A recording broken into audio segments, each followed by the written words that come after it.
Terrestrial internet networks are ultimately bound by the physical Earth.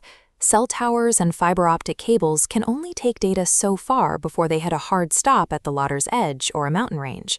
For decades, telecom companies bypassed this geography by placing satellites in geostationary orbit, over 22,000 miles in space. That altitude covers a massive footprint, but the extreme distance creates an inherent delay, a latency penalty that makes real-time applications like video conferencing or gaming nearly impossible. The modern solution is low Earth orbit, or LEO. By dropping the orbital altitude of the hardware down to just 300 miles above the surface, the signal travel time shrinks to under 10 milliseconds. To maintain coverage across the globe from that low altitude, you need thousands of satellites. This chart shows the acceleration of Starlink launches over time. SpaceX is sending reusable rockets up almost daily, constantly building out a massive hardware grid in space. And it is generating an enormous amount of data. Looking at this breakdown of total satellite capacity, new LEO systems hold a 65% dominance, outputting over 127 terabits per second.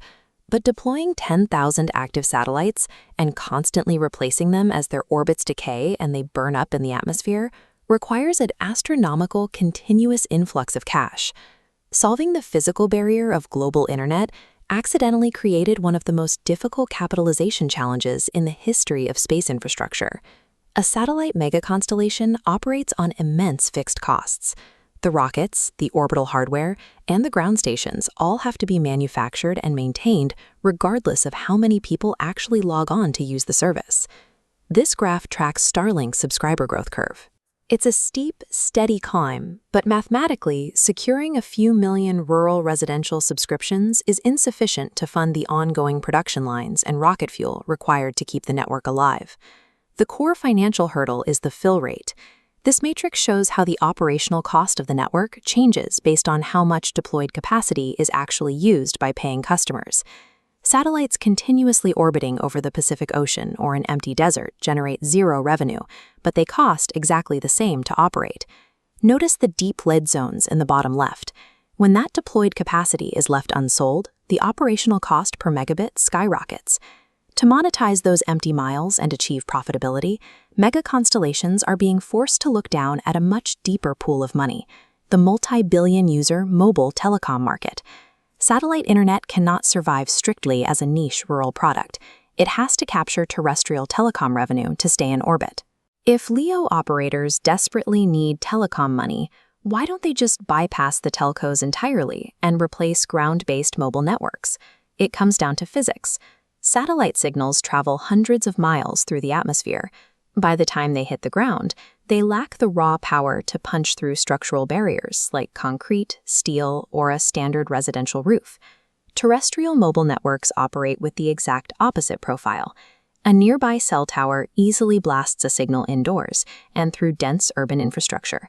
But laying fiber and building towers to reach remote, rugged wilderness is economically impossible. Because of these inverse physical limitations, neither network architecture can ever achieve complete, ubiquitous global coverage on its own. The solution is a hybrid framework called direct-to-device, or D2D.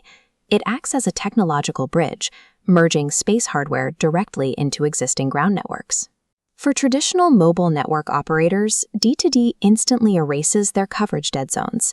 They can finally offer their customers true global connectivity without the massive capital expenditure of building physical cell towers in the middle of nowhere. For the satellite operators, it solves the capitalization problem.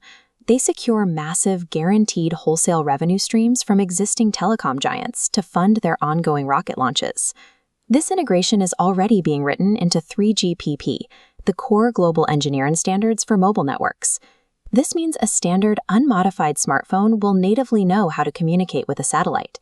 Soon, as you drive out of a dense city and into an empty desert, your phone will automatically hand off its connection from a local cell tower to a satellite passing 300 miles overhead. You won't press a button, and you won't even notice it happened. The era of treating satellite internet as a distinct, clunky product is ending. We are moving toward a single, network-agnostic web, where the massive infrastructure floating in space is entirely invisible to the people using it below.